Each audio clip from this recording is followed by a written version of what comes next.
Hebrews, Hebrews, Hebrews. This is Prophets of Awakening. This is our Israel Wake Up. This is our Women's Advanced Bible Study. You can go to our YouTube channel, The Prophets of Awakening. Israel Wake Up, Israel Wake Up, and check out our videos. We have over 100 or so videos that you can look at and examine. Okay. And our topic inside the class today is Jubilees chapter 36. We're going to read that and break it down. Okay. Our hours of operation is 7 to 9 every Thursday night. If you want to call and come check us out, you're welcome. Okay, this is a non-Messianic channel. We deal with the Tanakh and the Torah, Tanakh being the Old Testament, so-called Book of Remembrance, and the Torah is the first 5 books of the Old Testament that was given to Moses by the Lord of Hosts. Okay, shalom and welcome to this channel, and welcome to our Women's Advanced Bible Study. We're going to do our normal, which is a moment of silence, prayer, Psalms. We have some women's help. Then we have we go to some current events, need to know information. Then we open it up for some any Q&A, and then we go into our topic, which is reading out of the Book of Jubilees, chapter 36. Okay, this moment of silence is for the Lord of Hosts, and all that He's doing to bring about our prophesied deliverance in these last days. Okay. I pray unto the Lord my God, when we make our confessions, O Lord, the great and dreadful God, give me covenant and mercy to them that love thee and to them that keep thy commandments. O Lord, hear all this prayer and cause thy face to shine upon thy people for your sake. O Lord, open your eyes and incline your ears to hear and behold our condition. O Lord, hear. O Lord, forgive. O Lord, hearken and do and defer not for thy own sake, for we need you so very much at this hour. Peace be unto you. Okay. So with that being said, we'll read a song. Okay.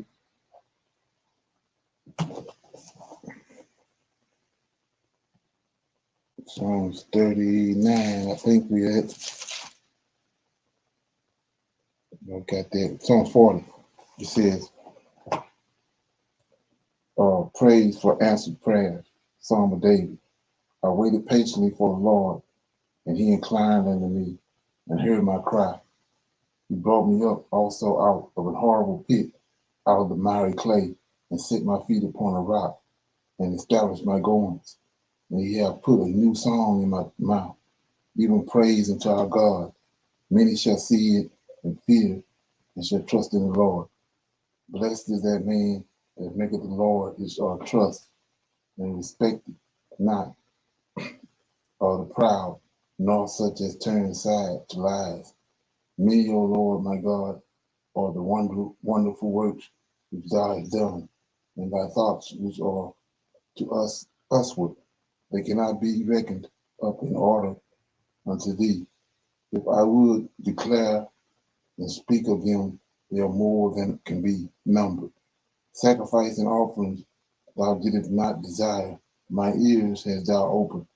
Burnt offerings and sin offerings hast thou not required. Then said I, lo, I come in the volume of the book. It is written of me, I delight to do thy will, O my God, yea, thy law is within my heart. I have preached righteousness in the great congregation, and lo, I have not refrained my lips, O Lord, thou knowest. I have not hid thy righteousness within my heart. I have declared thy faithfulness and thy salvation, and I have not concealed thy loving kindness and thy truth from the great congregation.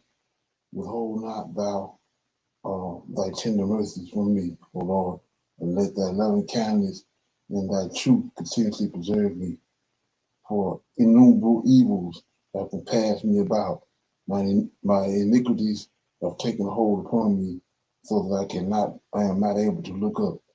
They are more than the hair of my head. Okay. the hairs of my head. Therefore my heart faileth me. Be pleased, O Lord, to deliver me. O Lord, make haste to help me. Let them be ashamed and confounded together that seek after my soul to destroy it. Let them be driven backwards and put to shame that wish me evil. Let them be desolate for a reward of their shame that say unto me, Aha, aha. Let all those that seek thee rejoice and be glad in thee. Let such as love thy salvation say continuously, the Lord be magnified. But I am poor and needy, yet the Lord thinketh upon me.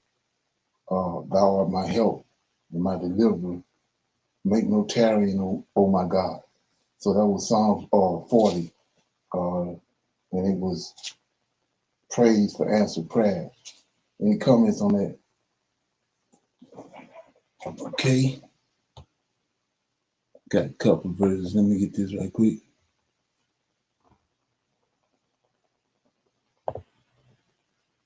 Okay, so we see in that last verse, it says, but I am poor and needy, yet the Lord thinketh upon me. Thou art my help and my deliverer. Make no tarrying, on my God. So last night, we went right here. Uh, Actually, I stumbled up on this, but go to Isaiah 66.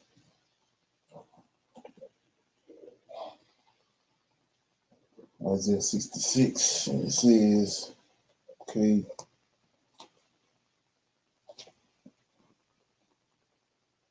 like I said, I read this last night. Isaiah 66 says, in the last days, this is Isaiah 66, and it's Zion's future hope. Thus says the Lord, the heavens is my throne, the earth is my footstool. Where is the house that he built unto me, and where is the place of my rest? Now here you go, right here, verse 2. For all those things have my hand made, and all those things have been, said the Lord. Here you go. But to this man, talk about a particular man. I hadn't noticed that until I just saw the verse, right? It says, but unto this man will I look, even to him that is poor and of a contrite spirit and tremble at my word. And come to find out, it's David. He says it right here in verse 40 and 17.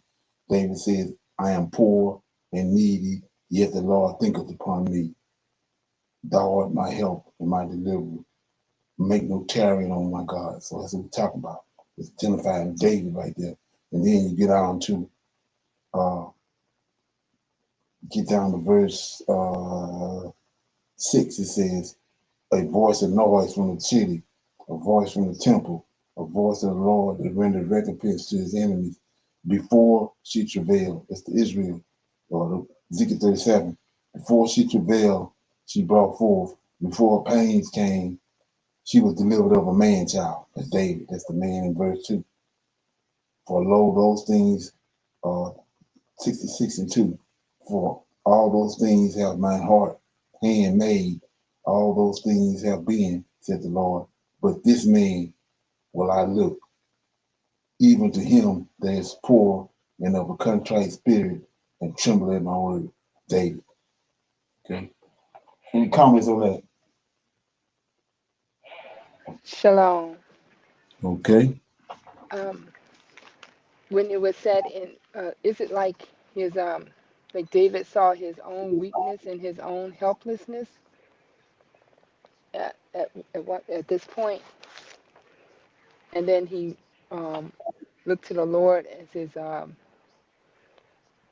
of the Lord's greatness that He gave him, and now he knows that the Lord will help him and deliver him from what's going on.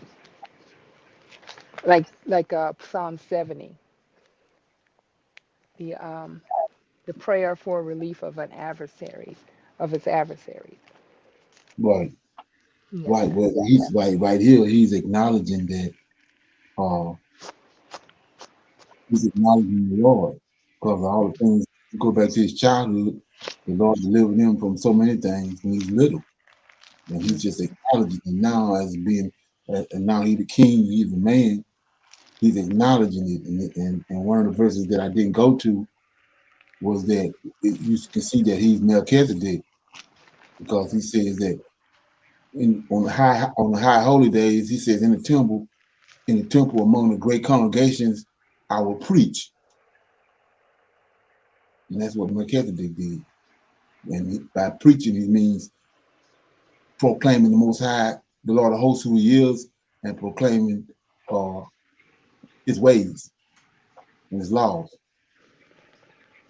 Yes, sir. So, anybody else got anything on that? Okay, we're Shalom. going to.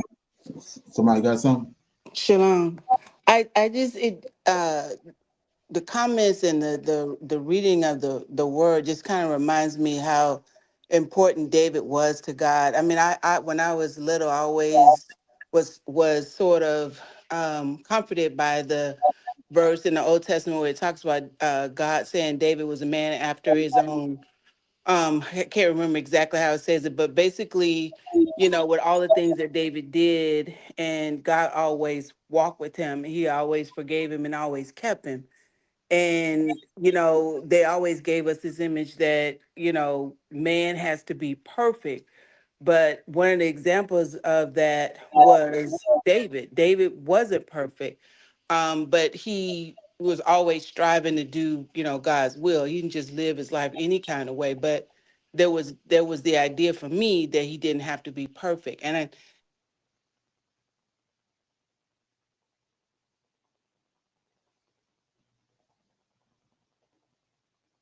Okay. Yes. So we went out, but I want to come in on that, add to that conversation. When he says David is a man after his own heart. right. Okay. Yeah, you went out. You went out, just came back in. Oh my God, I've said so much. So Okay. yeah, I was saying that how God said that David was a man after his own heart, but he wasn't perfect. And it always comforted me. What I was saying was because we were always given this idea, or I always felt like I had to be perfect in order to be received by God. But God gave the example of David, and David Right. was a king, and then all the mistakes that he made, but he still sought after God. So you can't just do whatever you want to and make mistakes. But yet, making mistakes doesn't make you unacceptable to God. And that was the lesson that I learned about David. And then now, as an older woman, I realized how important David is and why they're constantly trying to minimize him and put Jesus in his space, the same way they try to put him in the place of Michael's position as well. Right. Yeah, yeah. When you talk about the both of them, when you talk about David and talk about Michael, and he says he's a man after his own heart. When you understand Michael's role, his job is he's second in charge under Yahweh, and his job is the judgment. Yeah, the judge the earth for anything that they're not doing that's right. He's the judge, and then not only that, he carried a sword. He's a mighty man. He's mighty, and he carried a sword. And then you go to David. David carried a sword, and David is in a position to bring forth judgment. Matter of fact, that's the reason why he loved David so much because David never hesitated. David brought forth judgment. He brought forth the Most High judgments. That's why when you go to Ezekiel 37, he says, I'm gonna bring back the tribes back together and put them together, and David gonna be your king, and he's gonna keep my statutes and my judgments because he's just like him. He brings forth judgment. Everybody didn't have that spirit in him. Like a prime example of that was all David had all those boys, his brothers that Samuel went and looked at, and he didn't choose them. He chose David. They was on the line, front line when every day Goliath would come out and discredit the Lord of hosts and denigrate the nation of Israel. But David came there to bring some food to his brothers, and David saw what he was doing. And the spirit of the Most High raised up in David. David wanted to get rid of him. David wanted to judge him. That's what he's talking about when he says. man after his own heart. Yeah, they no, the other boys didn't have that. When David saw him defiling Israel and denouncing the Lord of hosts, he got a fire balled up in him. And he went out and killed Goliath. Yeah. Okay. Anybody else got any comments on that? Okay, we go to our women's health. Shalom, everyone. Please know that the information that is shared is intended for general, informational, and educational purposes only and is not medical advice or recommended treatment. Tonight's discussion is on natural ways to boost liver detox. Your liver is the body's detox powerhouse. It filters out bad toxins, break down nutrients, and make bile for digestion. If it gets too full of toxins, you might feel tired, have inflammation, or even get sick often. Did you know that the fatty liver is a silent killer? A healthy liver is needed for your body to work right. Here are 7 natural ways to help your liver thrive. Stay hydrated. Water is one of the best things you can do for your liver. Get in the habit of drinking water instead of sweetened drinks like sodas or sports drinks. Eat liver-friendly foods. Add greens like spinach, kale, broccoli, and antioxidant-rich berries to your diet. Cut back on alcohol. Alcohol stresses your liver, so limit or eliminate it to give your liver a break. Incorporate turmeric. Turmeric supports liver health and reduces inflammation. Consider herbal remedies. Some herbs like milk thistle help lessen inflammation. It helps new liver cells grow, boosts liver detox, and shield the liver from toxins like alcohol and meds. Garlic. Garlic is a rich source of antioxidants that protect the liver from damage associated with alcoholic liver disease. The powerful antioxidants help reduce free radicals. Exercise. Exercise. Many exercises can help your liver. Try to do at least 30 minutes of some type of exercise a day. Brisk walking and jogging are good choices. Regular exercise has many benefits for your liver. It makes your liver work better by improving blood flow. It helps reduce inflammation, which can harm liver cells. It helps your liver get rid of toxins from your body. It boosts the production of enzymes that help with detox. Improving liver health means making choices that lower the likelihood of fatty liver, eliminating exposure to toxins, and supporting the liver's natural detoxification pathways. By understanding liver health and supporting it, you help your liver stay strong. So take care of your liver today. It's the key to your body's natural detox system. I will be reading Deuteronomy chapter 4, verses 29 through 31. God will hear if Israel repents. Verse 29. But if from thence thou shalt seek the Lord thy God, thou shalt find him. If thou seek him with all thine heart and with all thine soul, when thou art in tribulation, and all these things are come upon thee, even in the latter days, if thou turn to the Lord thy God, and shall be obedient unto his voice. 31. For the Lord thy God is a merciful God. He will not forsake thee, neither destroy thee, nor forget the covenant of thy fathers which he swore unto them. Tonight's discussion was on natural ways to boost liver detox, and I read Deuteronomy chapter 4, verses 29 through 31. God will hear if Israel repents. Shalom. Okay. Appreciate that information. Okay, we'll go to some current events, and then we'll play on and break them down. Okay.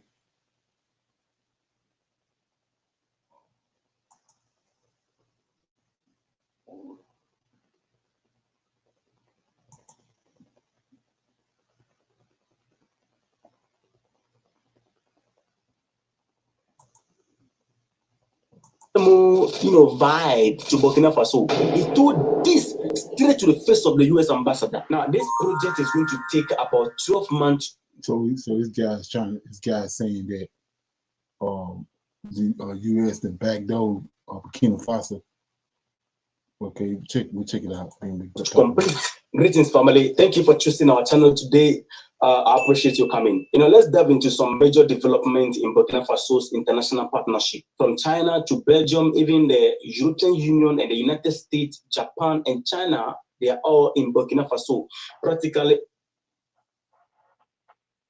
Okay.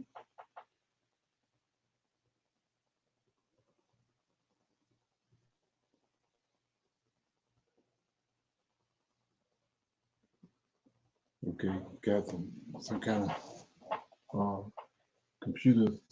Everybody's running towards Burkina Faso because they can now see some potential in there. These are the same people that, back then, some years ago, we have been hearing that there's nothing good there, the people are poor, but this time everybody is going there, including those who say they are poor and they have nothing. The United States, they are there right now. Yes, I'm telling you the truth. The United States again is in Burkina Faso, and it is shocking what they are doing there. We know Burkina Faso is actively strengthening its global alliance to drive industrialization and development. Let me break everything down for you. There was a meeting between US, Japan, and Burkina Faso on 14th of January, and also Japan loaded a huge sum of money as donation to support Burkina Faso's education. And this money is not loan, it's donation. I'm going to reveal every detail of this to you. Since last year, November, I've been tracking the return of the United States back to Burkina Faso after the United States ambassador visited Burkina Faso last year in November. They went there, and then the former minister, Kylian Tambela, gave them harsh conditions to comply with. He made it clear to them that if you want to collaborate with us and work with us, these are the conditions you must meet. From that time, I've been tracking them. They never returned until they heard that the new minister is on board. So they came again. On November 4th, the U.S. ambassador went to Burkina Faso to meet with Burkina Faso's Minister of Foreign Affairs. And their reason is that Washington is considering working with Burkina Faso in a new way. Following her visit on the 8th of November, just 4 days in between, EU, which is European Union, also sent representative to meet with Burkina Faso Minister of Defense. And their reason is that EU want to collaborate with Burkina Faso in fighting terrorism, as if the terrorists are in the Europe countries. And one key thing that happened is that on that very day when the European Union representative was there, the guy who has been offered money to destabilize the nation was also arrested in the coup plotting transaction. That was the same day that it happened in Burkina Faso. I am not looking at that as coincidence. Now, on 14th of January 2025, Burkina Faso's new Prime Minister, Jean-Emmanuel, met with John Lockhart, the U.S. ambassador to Burkina Faso. They met in the capital city in Ouagadougou. Their meeting focused on strengthening bilateral relations and outlining priority for cooperation under the incoming U.S. administration. That is Donald Trump administration, because Donald Trump is scheduled to be inaugurated on the 20th of January 2025. At this particular meeting, two key priorities were discussed: security and sovereignty. The Prime Minister of Burkina Faso emphasized that Burkina Faso's sovereignty are his government's top priority. And this man, understanding how these people go about disrespecting others, this is what he said. According to part of his speech, he stated this to the face of the U.S. ambassador, in quote, "We intend to impose respect for Burkina Faso people because the era of domination or dominion is forever over." He told this straight to the face of the U.S. ambassador. He also stressed the importance of partnership based on mutual respect and called for a direct cooperation between U.S. and Burkina Faso, rejecting outdated model of indirect or mediated collaboration. You know how they do their things. Burkina Faso said, no, it is not going to be like that. We want direct collaboration, which can be transparent and clean for the people to be seeing what is going on. You don't dictate anything to us. We tell you what to do. This is what we call foreign policy. You are nobody's friend. Now, the second thing that was discussed at the meeting was food and security. They are coming with one agenda to bring some, how do you call it? This GMO, vibe to Burkina Faso. The minister quickly shifted that out of the conversation by letting them understand that the agro-pastoral and fishery offensive, which was initiated by the government, is to boost agricultural production and enhance food security. So in that aspect, they are set. They want to grow their own food. They don't want anybody to bring, no. they want to grow their own food. And they are doing everything possible to increase support for production sectors and improving infrastructure to sustain growth across the agriculture and livestock and fishery sector. Now, the United States ambassador looking at all these things, the only thing he said is that the United States is committed to strengthen ties with Burkina Faso in a respectful way. According to the US ambassador in quote, she said, the main goal is to create a Burkina Faso that is strong, independent, and stable. And she assured the Prime Minister of Burkina Faso that the United States will continue supporting Burkinabe people and collaborating with the government to achieve a shared goal. Now, the question I ask myself, and I know you too will be asking yourself, and you will agree with me, is that since Tete, their support only brought negative impact to Burkina Faso. Burkina Faso, after living and learning from their experience, they are now careful in how they handle these people. Both nations. Okay, any comments on that?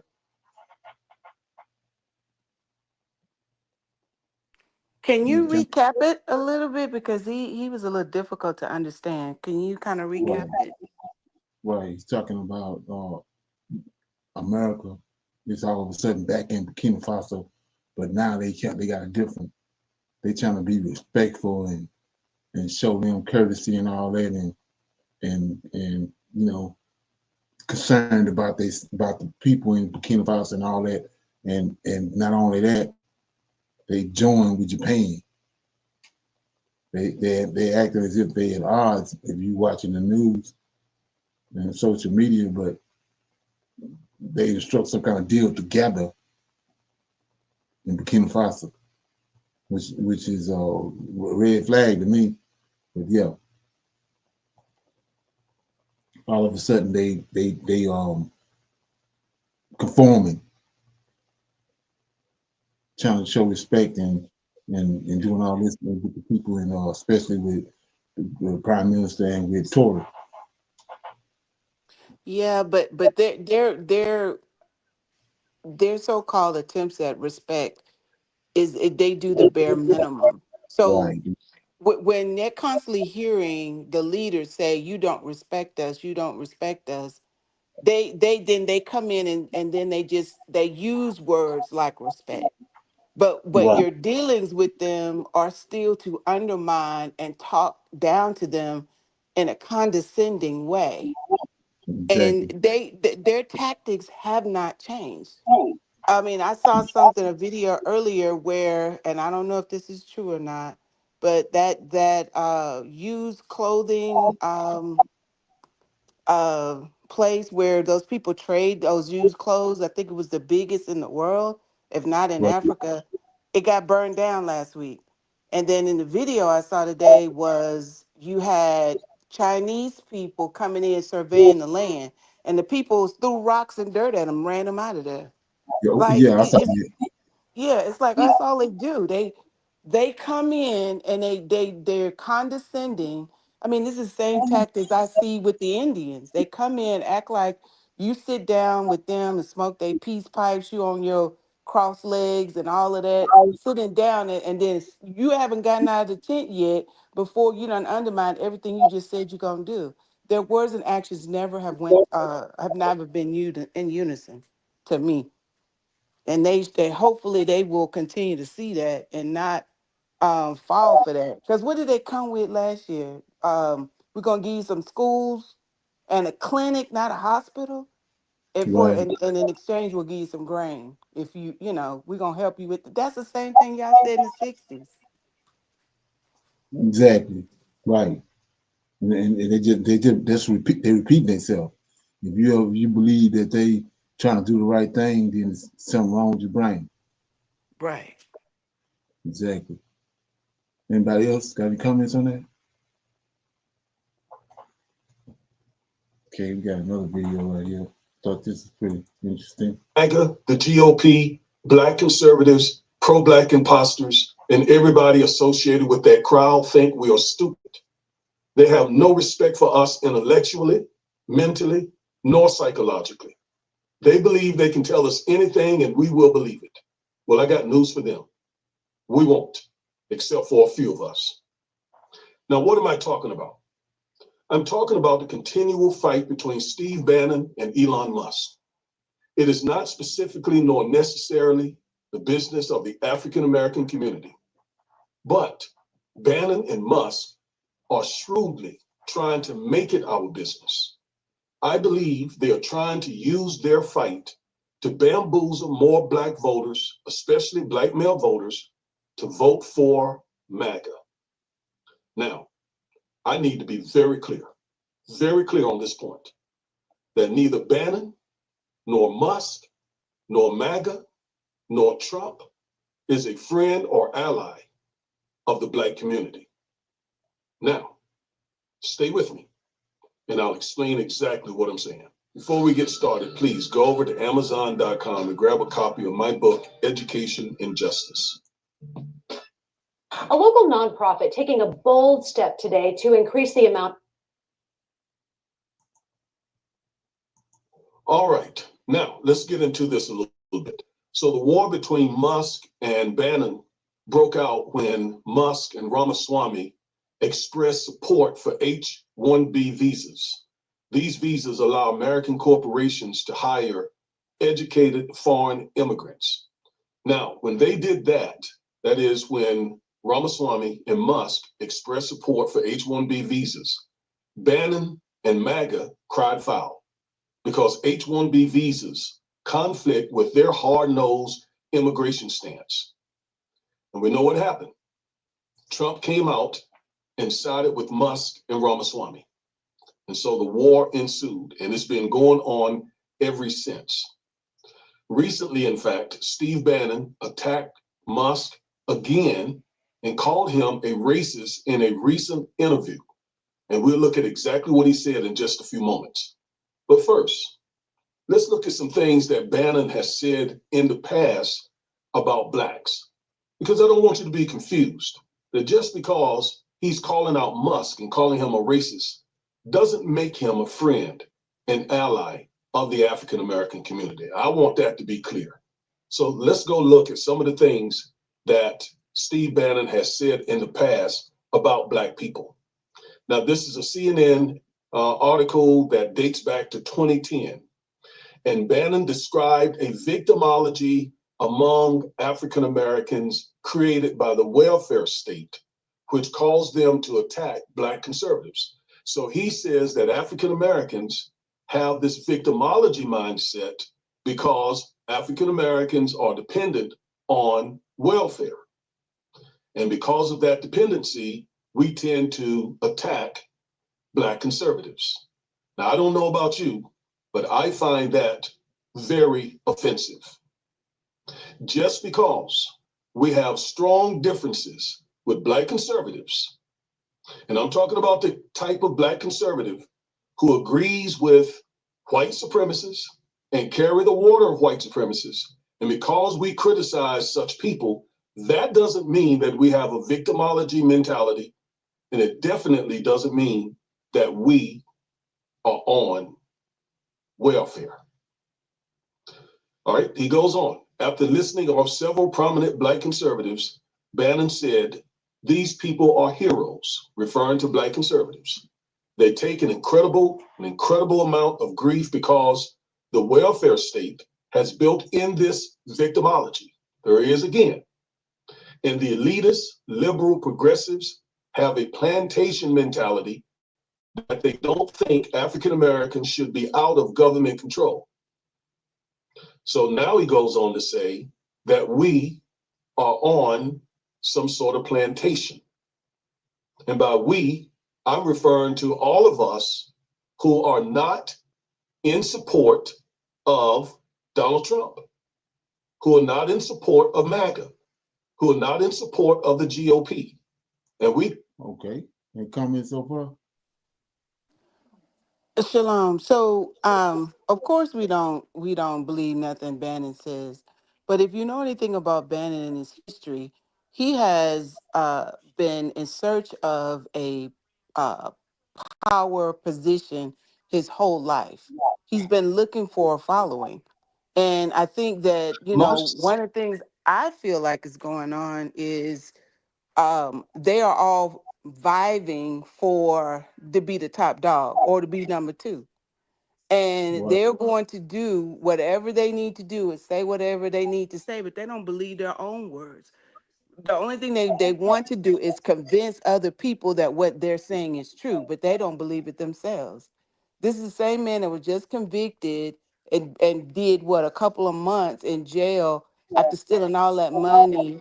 And I mean, it's just, it's, they're going to turn on themselves, and they're thinking that people are going to follow them. Some people will, but I Right. just don't think that their tricks are going to they're going to be as successful as they has been in the past, because there was a reason God let them be in power, and but they believe that they have the power, and that's the difference.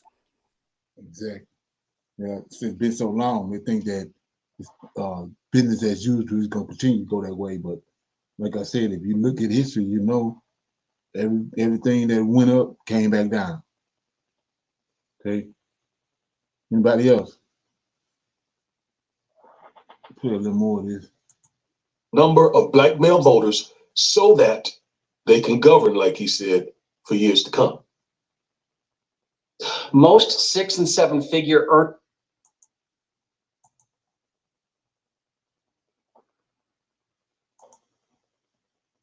All right, now, those are the things, some of the things that Bannon has said about African Americans. I told you earlier, we're going to look specifically at some of the things that he has said about Elon Musk, and then we're going to look at a couple of things that Elon Musk said about them. All right, Peter Thiel, David Sachs, Elon Musk are all white South Africans, Bannon said. He should go back to South Africa. Why do we have South Africans, the most racist people on earth, white South Africans? We have them making any comments at all on what goes on in the United States. So again, now that sounds like someone who is progressive and trying to look out for black people. Really? Okay. But that will cause some black people to say, hey, he's not so bad. Exactly. Especially when he said he listened to black men when he was in prison. Now, what I would say to that is, don't be fooled.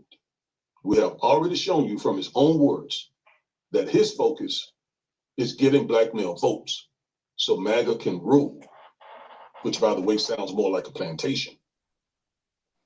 They know that if they can just shave off enough black male votes, they can win and continue implementing their anti-black agenda. If he was a friend or ally to the black community, he would not be in MAGA and he would have never been a part of the Tea Party. Never. It does not get any better than this. Okay, yeah, we commented on that. So I have some need to know information that I thought was pretty interesting. If anybody's watched the movie yet about the 888 that the movie about the black women. Yes. Shalom. Yes, sir. You saw it? Yeah. Yes, sir. Okay. What was your take on that? What's the background on that? What's up with it? Well, I mean, I've always known about them because we have a wall dedicated to him in the VA. This has been up there for years. Okay. So I knew about them from that perspective, but I never went into the stuff that they actually did or what they're known for about the mail system. I mean, I think that the way the movie portrayed him, I think it was inspiring, but at the same time, it's the same odds that they always put us in. This is the same time that this is going on, that they're discriminated against the Tuskegee Airmen, um, and calling them monkeys. I think in one part of the movie, the woman talking about they telling somebody that they got tails coming up out of their skirt at night. So all Right. this stuff is going on at the same time. They're constantly they're trying to win a war on one end, talking about against tyranny, but yet you're the tyrant on the other end at the same time. Got your elbow, your knees, and everything on us, trying to hold us back, and you can't do both, and not for long, not no sustained way. So it just remind me who they always are and who always been. Exactly. Yeah. Anybody else? Okay. Shalom. I just want to piggyback off of Tasha. You said that the words right out of my mouth, Tasha. Yes, they constantly want to show you their authority. So again, with everything that's going on, and this movie comes out, and they just continue to show you that they have the authority and the power that they think they have, that they can do what they want to do. Shalom. Okay. And if I can, I want to say one other thing. The other thing that galls me about that movie is how we're supposed to feel like we arrived at that last scene when they're in the train station, when all the white Right. officers are standing up clapping. Like Right. we have finally got their approval. We're not seeking their Right. approval. That's what Exactly. they don't get. We not seeking y'all approval. We don't need it. That's y'all want us to be beholden to you, but we're not seeking that out. But that's how they portray it. And that's again why I feel like, Tyler Perry is a plant to a degree. Why was that scene so pivotal? We don't need their approval. Exactly. Right. If you notice, it's the same scenario with Help. Remember that movie? I refuse to watch it. I had heard about the book, and when I heard who wrote it, I refused to watch that movie. I thought it was stupid and disgusting. Okay. Is there some? Let me play some of Yeah. this. All female D44 under the Women's Army Corps, an extraordinary all female, all black unit was created during the throes of World War II. Their mission was to address the massive backlog of undelivered mail meant for U.S. service members in Europe. They operated under the motto, no mail, no morale, and highlighted the vital role played by maintaining troop morale with correspondence with home. So, join us today while we discuss the real history of the 688. And if you like stories like this, you'll find more stories like this at homelikehistory.com. But without further ado, let's get started. When the United States entered World War II after the attack of Pearl Harbor, December 7, 1941, women were not officially allowed to join the Army. This would change May 14, 19... Something else about that before I finish playing this is notice how it's wartime.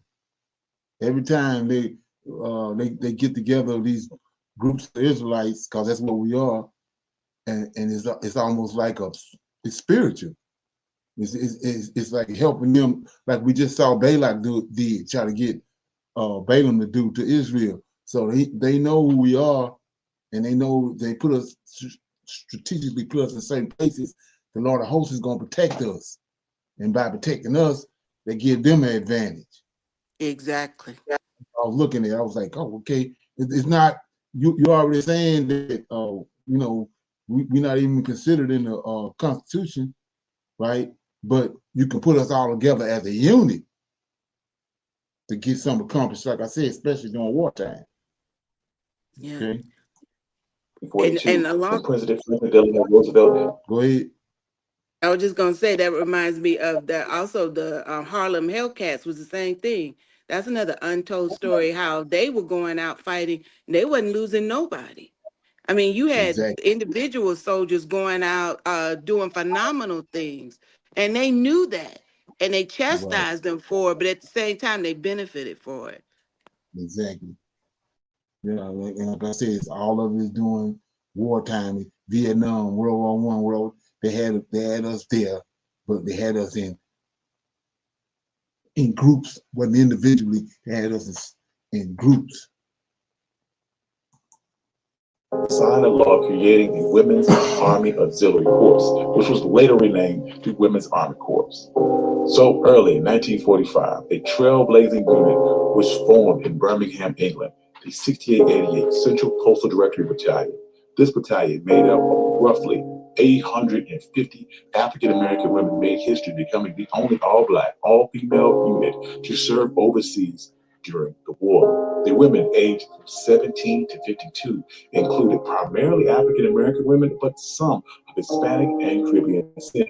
They underwent basic combat gas mask training at Fort Oglethorpe, Georgia, where they faced racial discrimination. They were subject to segregation, had to use separate water fountains, and endured cruel remarks from male officers. Despite these challenges, they would unite under the leadership of Major Adams. Major Adams was born December 5th, 1918 in Kittrell, North Carolina. She was one of the first African American women commissioned into the Women's Army Corps in 1942, and one of thousands of women who signed up. Just 23 years old, on summer vacation, teaching junior high school math and science in Columbia, South Carolina, she received an invitation to apply. The reason she joined was simple. The letter emphasized career and leadership opportunity. She would use those skills to overcome racial and gender barriers, which ended up being the key to the success for the 6888 Battalion's mission. For instance, while in Glasgow, Scotland, February 14, 1945, while making their way to Birmingham, England, they realized that racial segregation had followed them from Europe. The American Red Cross had refused to accommodate Black Auxiliary Corps members and set up a separate facility for them in London. Adams was furious and led a boycott against the organization's facilities. She famously declared that alternate arrangement would be used, and she created her own food hall, hair salon, and refreshment bar. Now, once they were in Europe, they were able to see the daunting task that faced them. There were at least 6 warehouses full of overflowing letters and parcels that had been neglected for 2 to 3 years in England and France. These facilities, often poorly lit and cold, stored bags stacked to the ceiling. Many packages contained spoiled food like cake and fried chicken, attracting mildew and rats. They had to find and sort the mail. The sorters would work under blackout conditions with windows covered with dark paint to keep them hidden from German forces. This led to frequent eye strain amongst the soldiers. The cold winter conditions also led to difficulties. Without heaters in the warehouses, clerks wore ski pants and field jackets to stay warm. So, to boost morale, the group would often travel into the city to go bowling or dancing or dine at local restaurants. Locals would even invite them into their homes for Sunday dinners, offering much needed comfort. This would lead to the battalion going beyond their duties and fostering goodwill and breaking down racial barriers within the communities that they were stationed. In addition to community engagement and social activities, the battalion came up with innovative solutions to manage their overwhelming workloads. They would encounter envelopes with just first names or sometimes nicknames. So the battalion created a system using an index of 7 million cards with serial numbers to identify individuals with similar names. Working tirelessly, 3 8-hour shifts daily, the team was able to process 65,000 pieces of mail per shift. Although initially given 6 months, they were able to clear Birmingham's backlog in just 3 months. After finishing in Birmingham, the 6888 seamlessly transitioned to France in June of 1945, where they faced another daunting backlog that spanned back 3 years. Remarkably, they were able to manage through that backlog in just 5 months.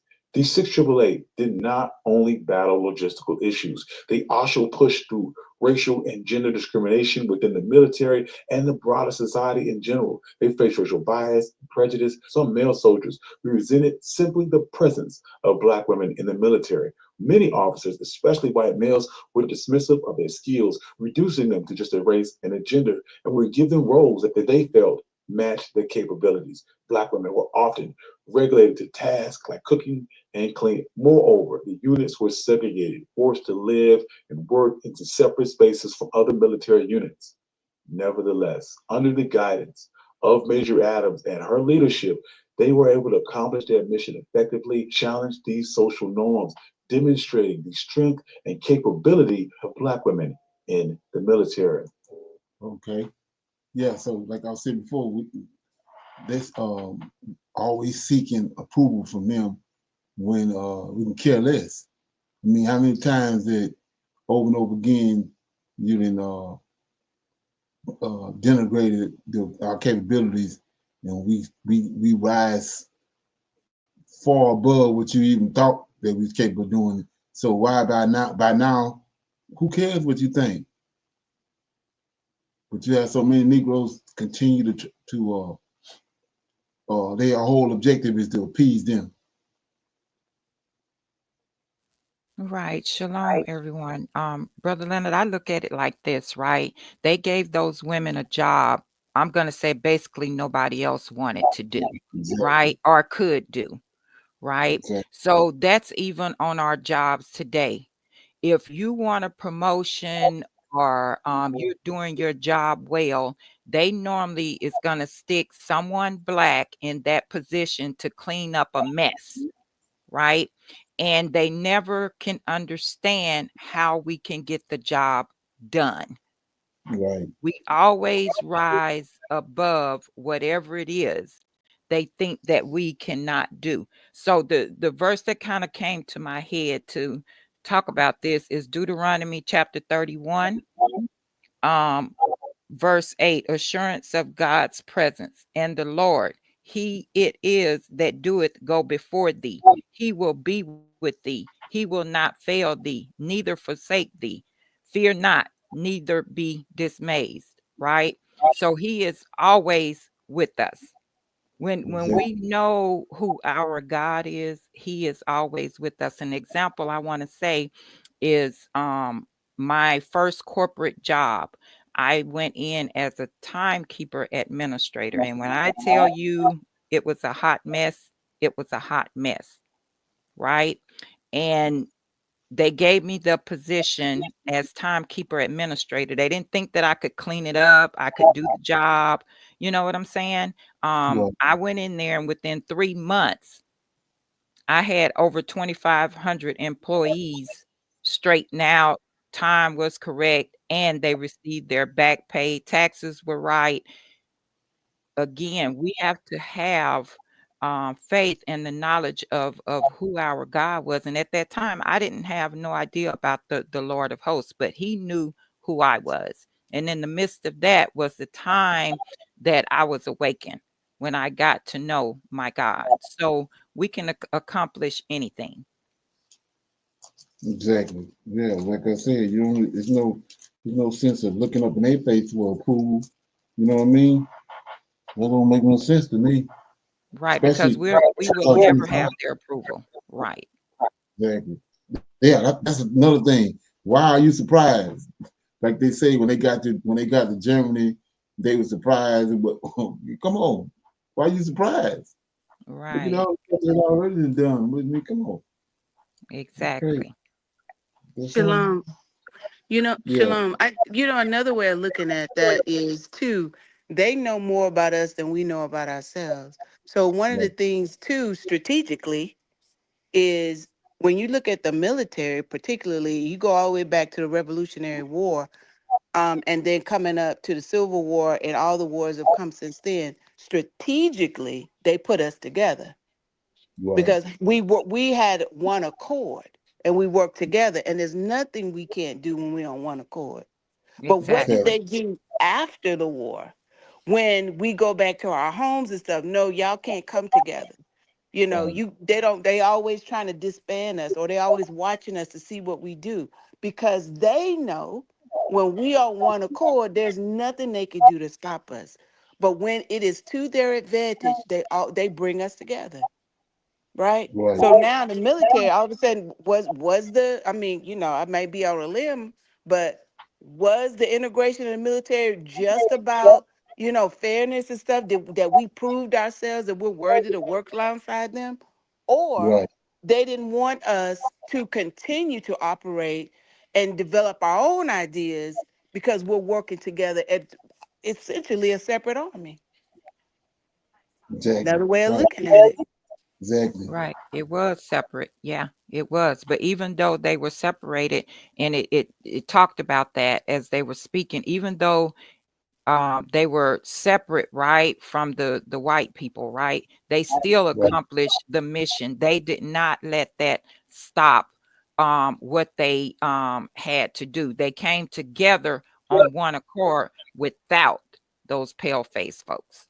And Right. And that that's right, what is I'm what they, yes, that is what they don't like to see. Even today, they do right. not like to see us pull together, getting along and on one accord. They will be in our neighborhoods, right? taking up our building, our spaces to keep us from coming together. Together.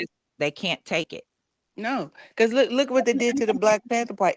Mm-hmm. Any so-called movement that we are coming together, the first thing they do is to send a spy in to Right. report back and then figure out a way to disband us. That has been their modus operandus from the since we met them. Yes, Right. ma'am. And they only use us to come together or to be on one accord when it's their benefit. But watch what Yep. happens when it no longer their benefit. Then it's these laws and keeping people separate. Just again, integration is another bigger picture of that. When we were all together, all different minds and stuff like that, and you had the strong and the weak together helping each other, it was to our benefit to do that. Mm-hmm. Integration destroyed that. They Mm-hmm. told us that some of us are capable and some of us are not. And then we start thinking some of us were better than the others and left people behind. And Right. now we're looking at each other saying, with colorism and money and how big your house is or how much jewelry you got, kind of car Right. you drive. Drive. Yeah. Mm-hmm. Correct. Shalom.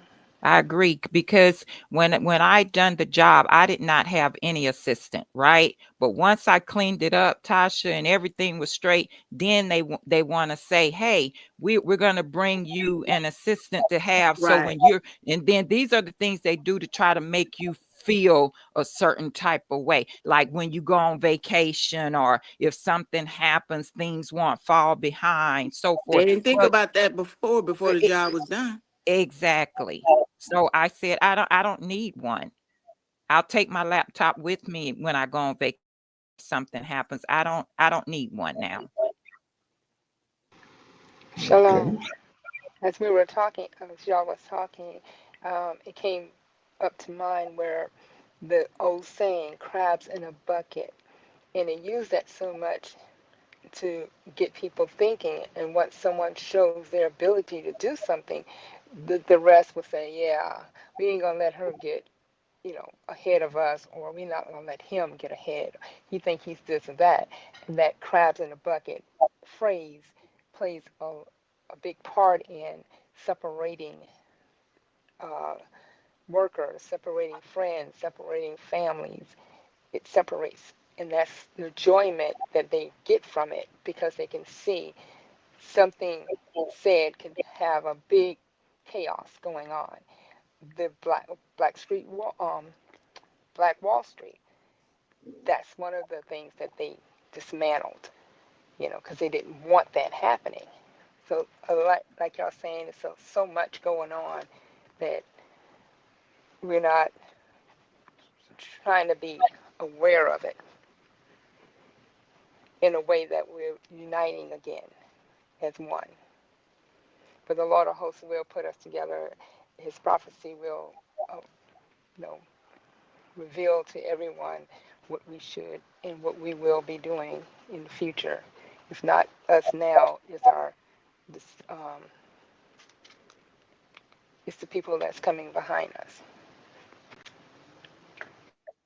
Yeah, right. So like I was saying, when you look at that, um, they be the ones behind it. When you say that it's a downfall, like what they did with Marcus Garvey, if they wouldn't, they hiring black folks to come in and sabotage a situation and making it look as if that's what kind of people we are, but they hiring like what happened in over in Burkina Faso.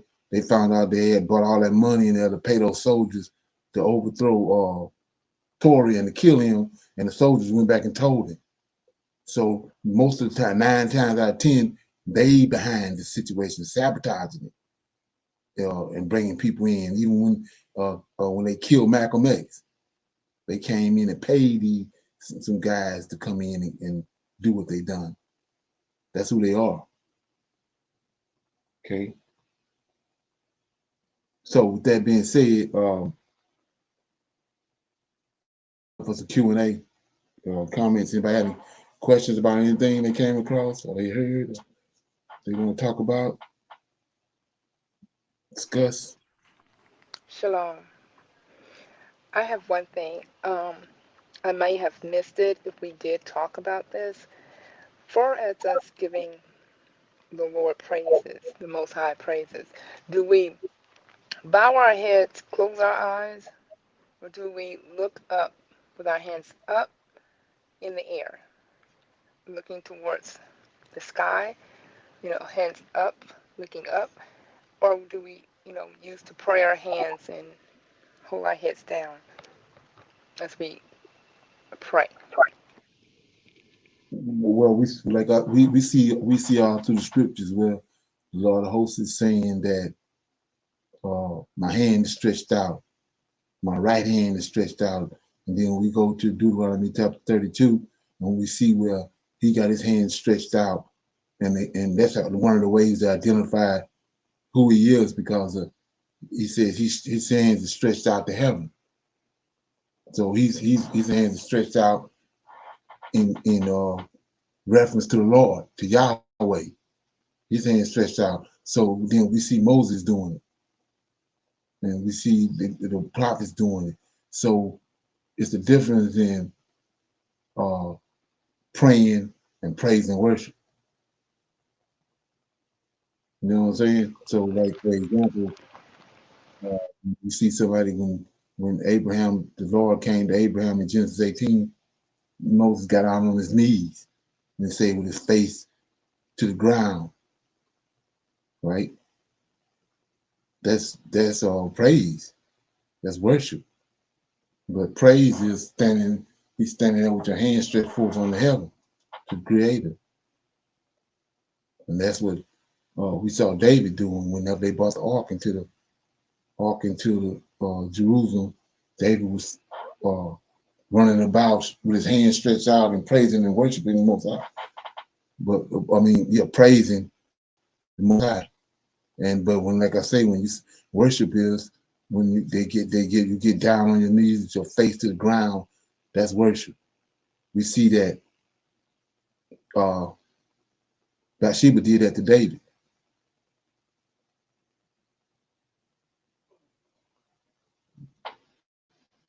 Okay. Any comments? Anybody got anything else? Any comments, questions about anything? Shalom, I have a question. So, somebody else going to go first? Okay, I must be an echo. So, I recently bought a book called The Cipher, Cepher. And for the reason why I bought the book is because I wanted to, because we're always talking about how the Bible is not in chronological order, Yeah. and so when we're reading it, we don't always understand some of the stories, at least from where I am, because the stories are not in order. So I was looking for something, and I was referred to this book because it lists the stories in order. Upon getting the book, one of the things I discovered is yes, they put in the book in order according to the best of our knowledge. What I found interesting is that they also put the New Testament is still in here. Oh And yeah, so right. one of the things that stood out is one of my verses that gives me comfort that I read is Jeremiah 33:17, where it talks about, for thus saith the Lord, David shall never want a man to sit upon the throne of the house of Israel. And so and it just always just to keep me settled that they're not going to be able to undo God's plan, but they try. When I got my book, one of the things I did was I went and looked at that, and I see that they tried to do the same thing they did with King James. Although they put Yahuwah's name in every place where it says Lord in the Old Testament, Right. Exactly. and it's highlighted. And so it's just, I mean, it's so disheartening to, as you continuously try to search for the truth, but they're always there to try to undermine and sabotage it, and it just creates more confusion. So I just wanted to put that out there. But that's the Right there, verse. we're supposed to be expecting that because, for like I said, look what they're doing now, and people ain't getting it. But you, like I said, you got these sellout Negroes that lack, and the spirit of the Most High not even on them. So now that all of a sudden, all these people, Elon Musk, even Gates, Bill Gates, the Pope, all of them coming out acknowledging the Black Jesus. Right. And the only reason they doing that is because we waking up to the fact of who Jesus really is. So you got all these Negroes that's still saying Yahushua. So all that doing is cementing them to keep them where they at by coming out saying that the Jesus was black. So it's all about the control. When the whole thing is he don't exist at all. Just like they see, the social media ain't nothing but a military application. All this social media tied to the Pentagon. They monitoring Mm-hmm. us. They see that Mm-hmm. we waking up. They see that we waking up, and they hear the conversations that these books not in order. So what they do, they come up with a cipher, try to put the books in order, but they still trying to establish the same timeline and lead you to JC. But they trying to or orientate the books to put them in order, but that ain't even working because the remnant is going to be the remnant no matter what they do, and the Negroes Right. that's sold out on the script, sold out on JC, they're gonna stay sold out on JC. So they ain't hitting on nothing. You know what I'm saying? Yeah, but I was reading or watching some videos on YouTube, and I was, I probably shouldn't be surprised, but I am, about who was it Maccabee? What's his name was who Josephus, betrayed? No, Judas, that's Judas They didn't say it Maccabee. They said it a different way, but that's what got me. Maccabeus, Go ahead. Judas Maccabeus. Yes, yes. So they were telling the story of him. Again, I done read the Bible at least 10 or 12 times. I done did all kind of studies out of it, but never have I really understood the stories of these people the way that I'm now seeing it and the way that it's opening up to understand that those books were about an actual person, at least that story about that one man and then the people who followed him and then their mother and all of that. So yeah, I'm not discouraged where I'm not going to keep looking. It's just that every time I look and then I see how they intermingle, they're still trying to throw their stuff in the midst of the Right. truth. It just causes me pause. Exactly. But Right. I'm still gonna read it so I still understand, try to get the flow of the stories and the timelines of everything, because that's what's important to me, to helping me with my own understanding. But I just noticed, it's not in red, it's in black. But because I didn't even hear the name Yahuwah before 5 or 6 years ago, and I'm Right. 55 years old. So Yeah. when all of a sudden they start calling him that instead of Jesus, Right. Yeah. They conforming. Like I was saying before. Now all of a sudden you was all rude to the African leaders and stuff, and now you see this they rising up and they're taking back they substances, they lands and all that. Now you trying to act like you conform. You're still yeah, the same person, but you're doing a chameleon on everybody. The same thing with that. yeah, You still got the same spirit, same objective, but you just know you gotta come. You gotta come a different way now because you see that the scene and change.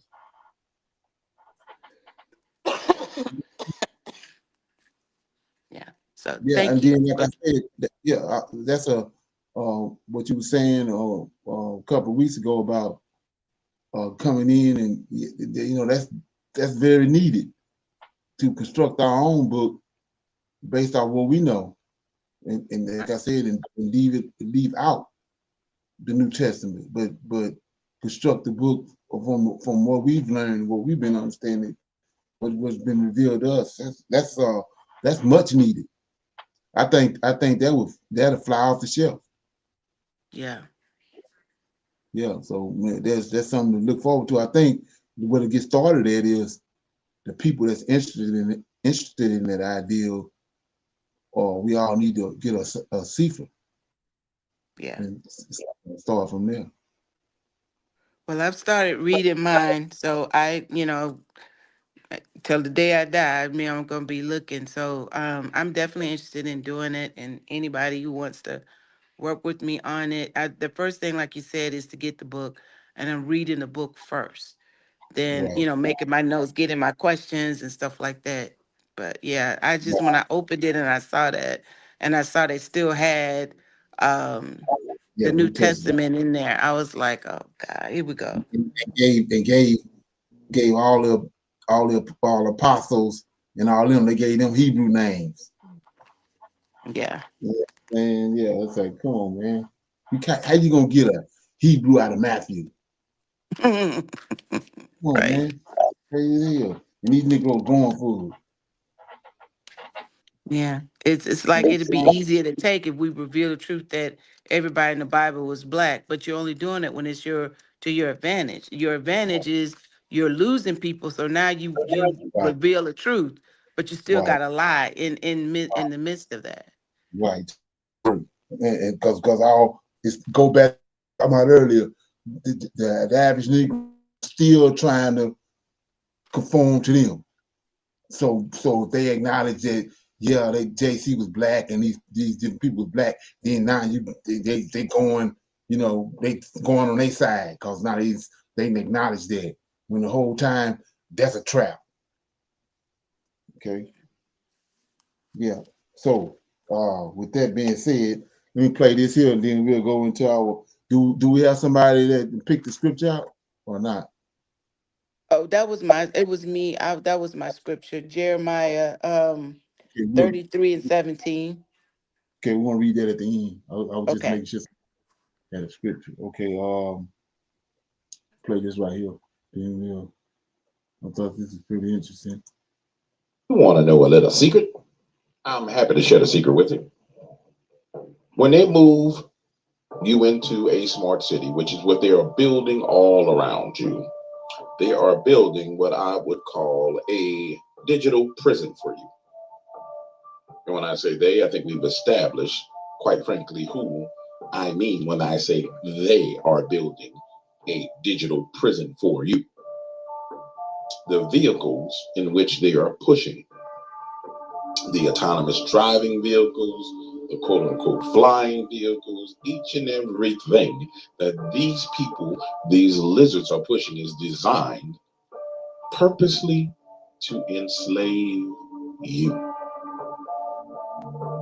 Do not for one second think that what I'm saying is a lie. It is of the utmost importance that you understand this one simple fact that they are trying to enslave. And that they started with the red light cameras on every corner, then they moved the crime cameras on every corner, simply slowly building out the infrastructure all around.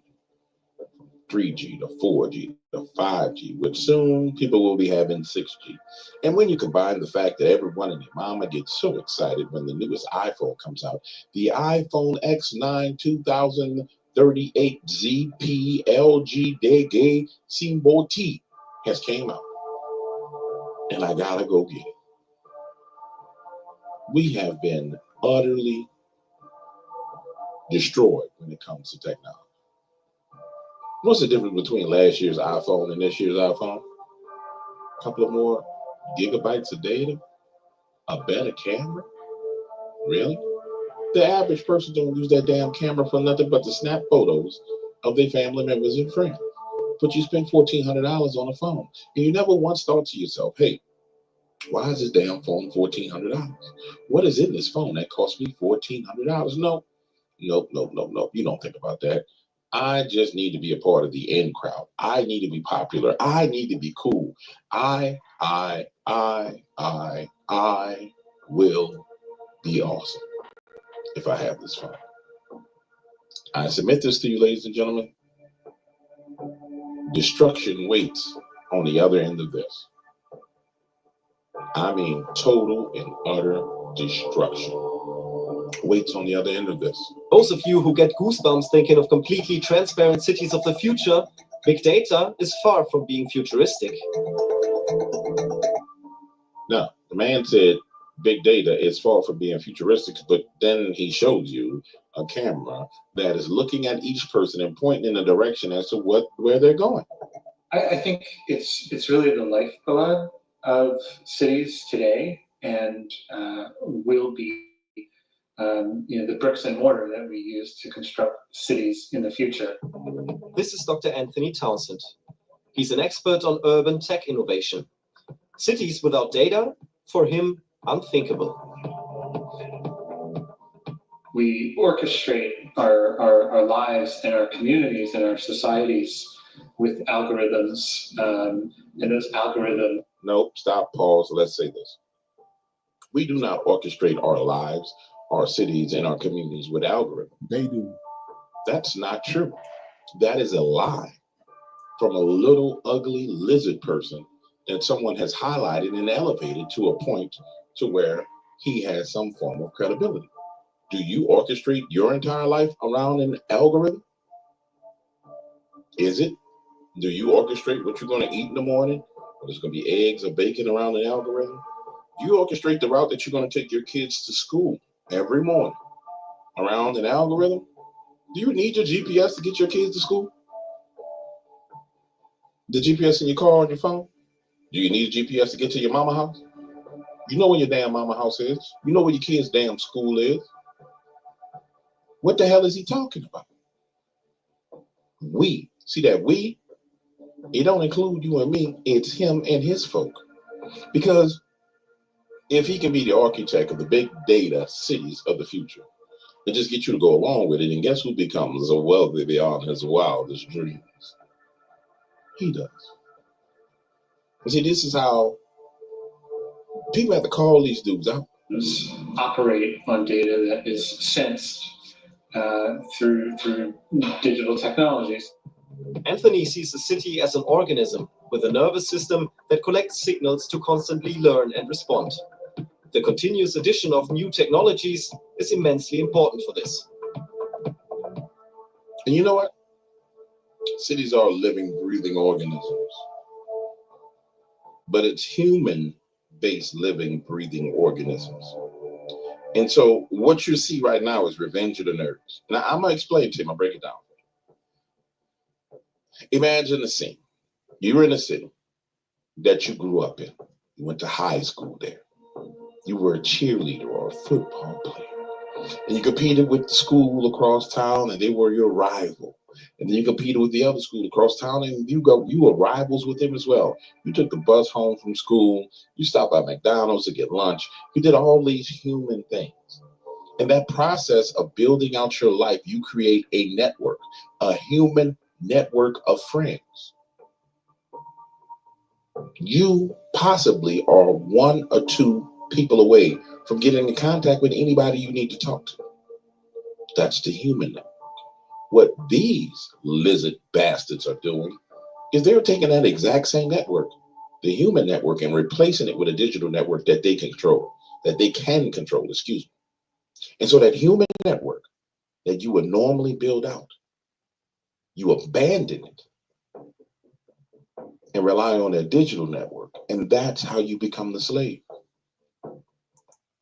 I think. Okay. If you have $50,000 saved for retirement. Comments? Shalom. To me, that's them continuing to think that they can outthink God. Right. That everything that they do, God has become an afterthought in the world. And that they think that whatever they think, whatever they do, and it comes to fruition, that it is like God. That's who they think they are. Exactly. Right. And so far, we've been approaching them like they God. Like I said, trying to appease it. Everything they say is so. you know, and that's the reason they where they at, and the reason they come at us the way they do, because the average person give them that status. Like he was talking about this guy right here, that's, you know, he somebody that elevated him, but you know, I mean, who is he when it comes to the information that we have and the God that we know? Who is this dude to even sit there and reference him or even engage him?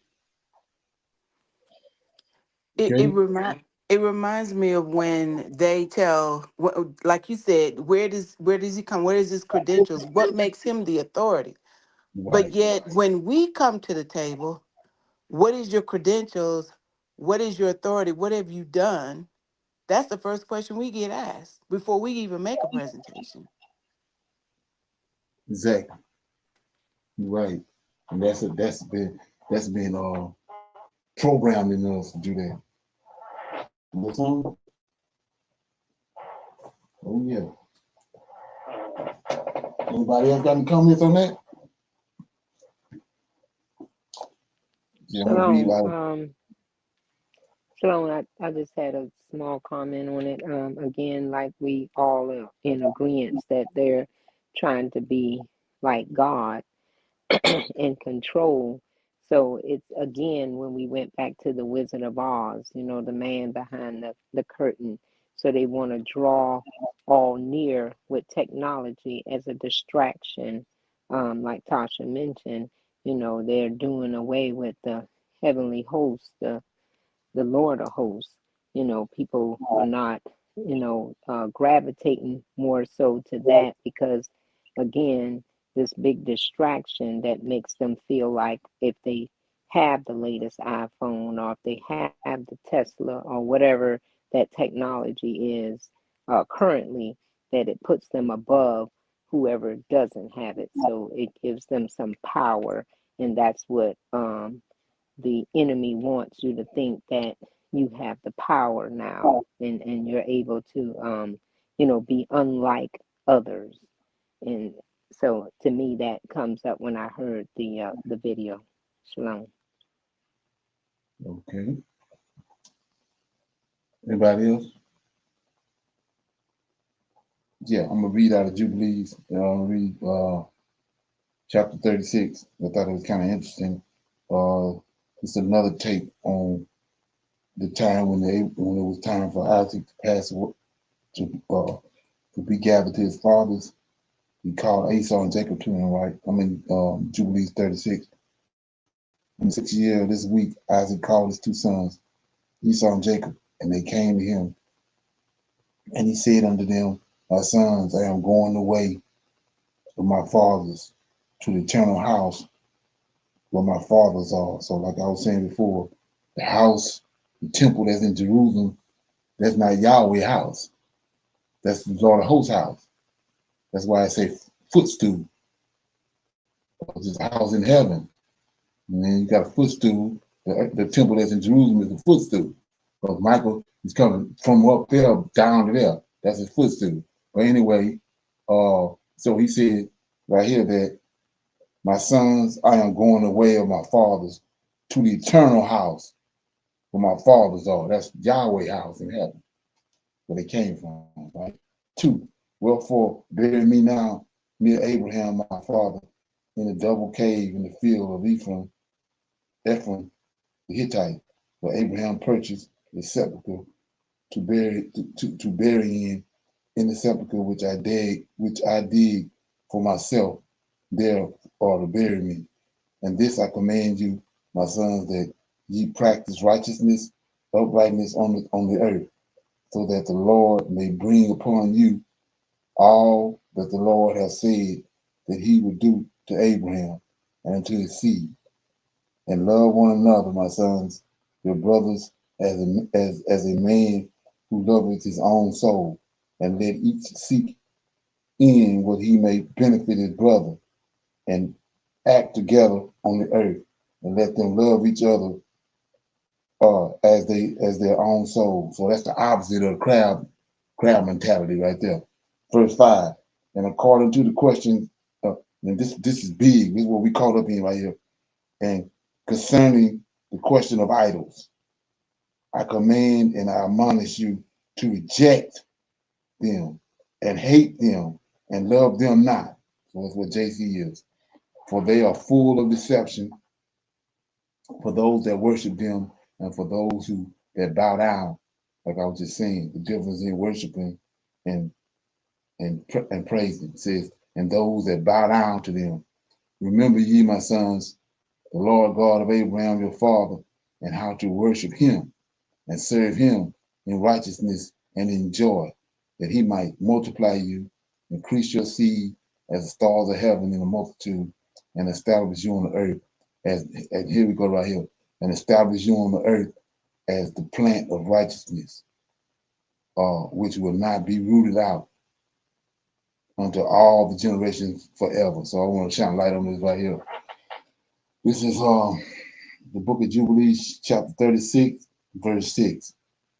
Isaac said, remember ye, my sons, the Lord God of Abraham your father, and how I too worship him and served him in righteousness and in joy, that he might multiply you and increase your seed as the stars of heaven in a multitude. Now here goes the nugget right here. And establish you on the earth as, see that? Establish, you talking about the nation of Israel. Right? As the plant of righteousness, right? So let's look at that right quick. Go to Isaiah. Everybody want to know who he's talking about in Isaiah 53, right? Go to Isaiah 53 right quick. Go to Isaiah 53. Okay. And there it is. It says, Isaiah 53, verse 1. Who will believe our report, and to whom is the arm of the Lord revealed, right? Verse 2.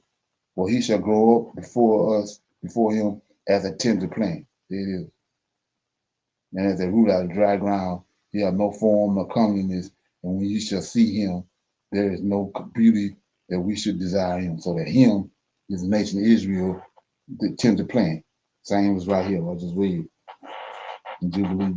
It says, verse 6 says, as a plant of righteousness, which will not be rooted out of the earth. So that plant of righteousness is Israel, not just one man.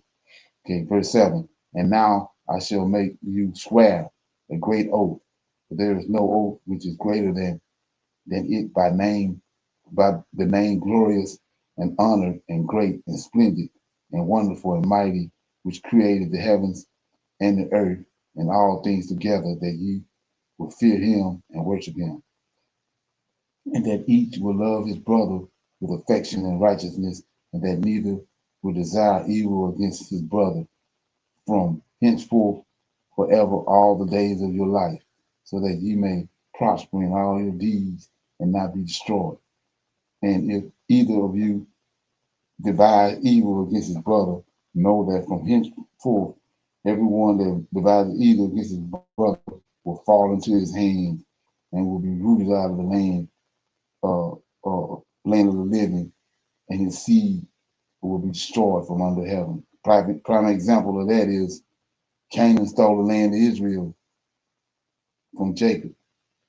I mean, Canaan stole the land from Shem. And then we know in Genesis 15, they was rooted out. When the Israelites came out of Egypt, they was rooted out. So he devised evil against his brother. Later on, the Lord used them to root him out of the land of Canaan.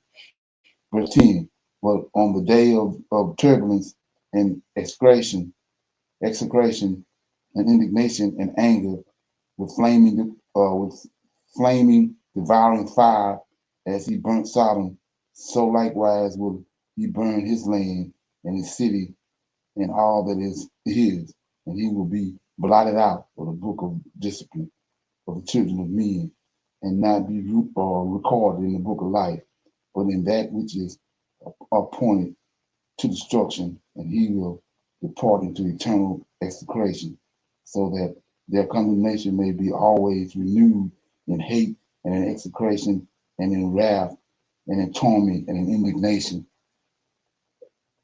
in all in plagues and in disease forever. I say and testify to you, my son, according to the judgment which come upon the man who wishes to injure his brother, and he divided all his possessions between the two on that day, and he gave the larger portion to him that was the firstborn, and the tower, and all that was about it, and all that Abraham possessed at the well of oak. And he said, this larger portion I shall give to the firstborn. And Esau said, I have sold to Jacob and given my birthright to Jacob. To him let it be given, and I have not a single word to say regarding it, for it is his. And Isaac said, may a blessing rest upon you, my son, and upon your seed this day, for you have given me rest, and my heart is not pain concerning the birthright, lest thou shouldest work wickedness on account of thee. May the Most High God bless the man that worketh righteousness, him and his seed forever. And he ended commanding them and blessing them, and they ate and drank together before him, and he rejoiced because there was one mind between them, and they went forth from him and rested that day and slept. And Isaac slept on his bed that day rejoicing, and he slept the eternal sleep and died 180 years old. He completed 25 jubilees, 25 weeks and 5 years, and his two sons, Esau and Jacob, buried him. And Esau went to the land of Edom, to the mountains of Seir, and dwelt there. And Jacob dwelt in the mountains of Hebron, in the tower of the land of the sojourning of his father Abraham. And he worshipped the Lord with all his heart, and according to the visible commands, according to as he had divided the days of his generation. And Leah, his wife, died in the 4th year, the 2nd week of 45th Jubilee, and he buried her in a double cave near Rebekah, his mother, to the left of the grave of Sarah, his father's mother.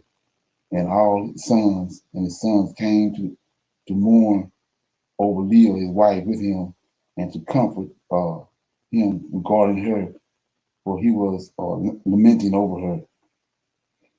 For he loved her exceedingly after Rachel his sister had died, for she was perfect and upright in all her ways, and honored Jacob. And all the days that she lived with him, he did not hear from her mouth a harsh word, but she was gentle and peaceable and upright and honorable. And he remembered all her deeds which she had done during her life, and he lamented her exceedingly, for he loved her with all his heart and with all his soul. So that was Jubilees chapter 36.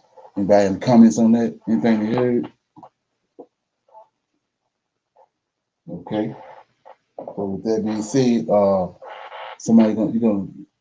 gonna read that verse that you picked out, and we can break it down. Shalom. It's the Jeremiah 33 and 17, I think it is. Let Can you me, read it? yeah, hold on. I'm going to read it from the King James Version.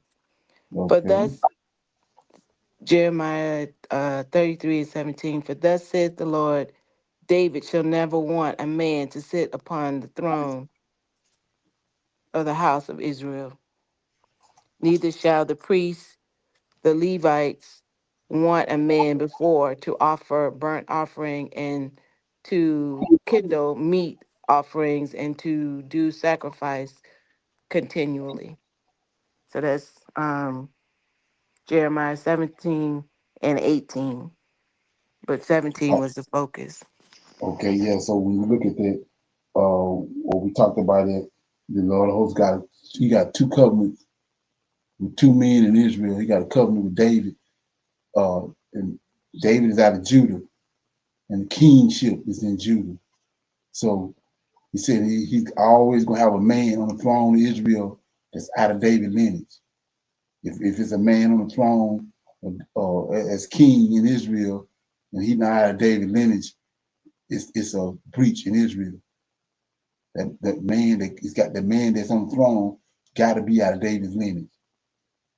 And then when you go to 18, it says, neither shall the priest and the Levites want a man to before me to offer burnt offerings. That's the high priest. That's the high priest. So the high priest got a covenant with Aaron. That the high priest gonna always be out of Aaron's lineage. So if the high priest ain't out of Aaron's lineage, it's a breach in Israel. It's a problem. And if there ain't the son, it's not a son on the throne out of David lineage, it's a problem. So that's why when, like I was saying before, when you go to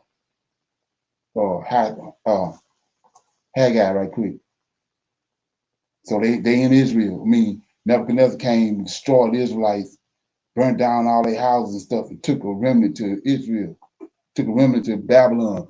And Jeremiah told them that they were only going to be there for 70 years, right? So they was there for 70 years, and when it came time for them to come out of Israel, these two men got to be identified in order for them to go back. Just like right now, we've been over here for 2,500 years. We know it at the most. When it's time for us to go back, those two men got to be identified in order for us to go back, right? So we see right here in Haggai, right? It's time for them to go back. The 70 years is up. So he sends Haggai, and he says in Haggai chapter 1, verse 1, in the second year of Darius, that's, Nebuchadnezzar, his son, his grandson, they didn't died. So 7 years up. So now we in Medes and Persians.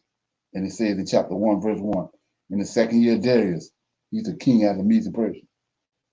Darius king in the 6th month, in the first day of the month, came the word of the Lord to Haggai, the prophet. Now here you go. Unto Zerubbabel, see that?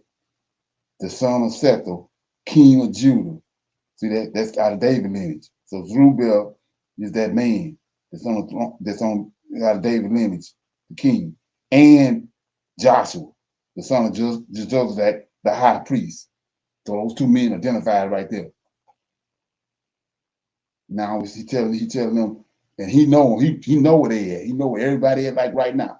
He know where the Levites at. He know where the Judah at. So he goes and tell Haggai to go and announce it to them. And he identified these two men. Now it's time for them to go back. And that's what, when you understand that, that's what Daniel was talking about in Daniel 9:25. The Messiah they got in Daniel 9:25 is Zerubbabel. So a lot of people don't understand that, and so the significance of that is JC ain't out of David lineage, but the powers that be, when they got all our scriptures, they understood that. They understood this right here. So that's why they had the first thing they had to do in Malachi is go to Matthew. Go to Matthew right quick. Okay, and then you'll see what I'm talking about.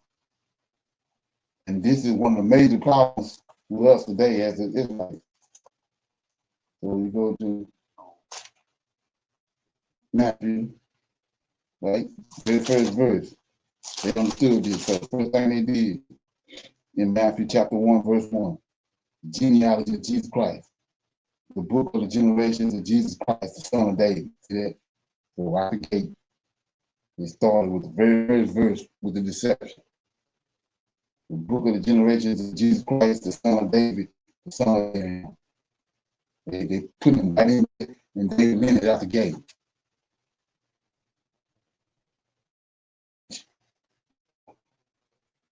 That's the womb. The most I talk about, and a grievous womb. It's it right here.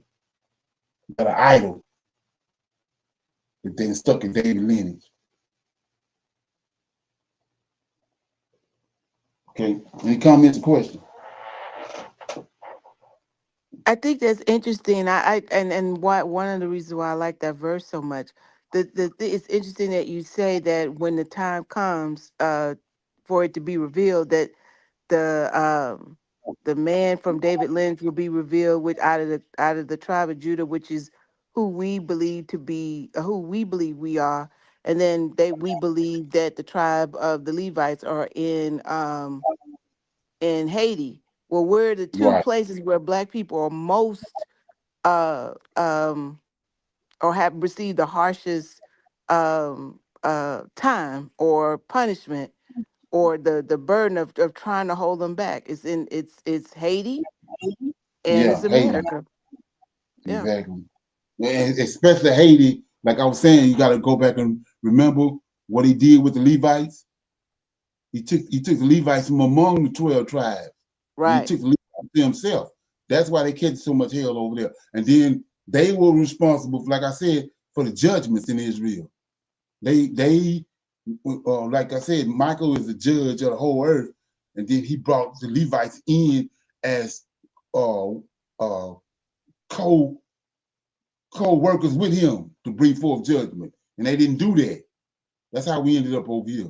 So that's why they receiving the brunt of the punishment, because they had turned away from doing his judgments.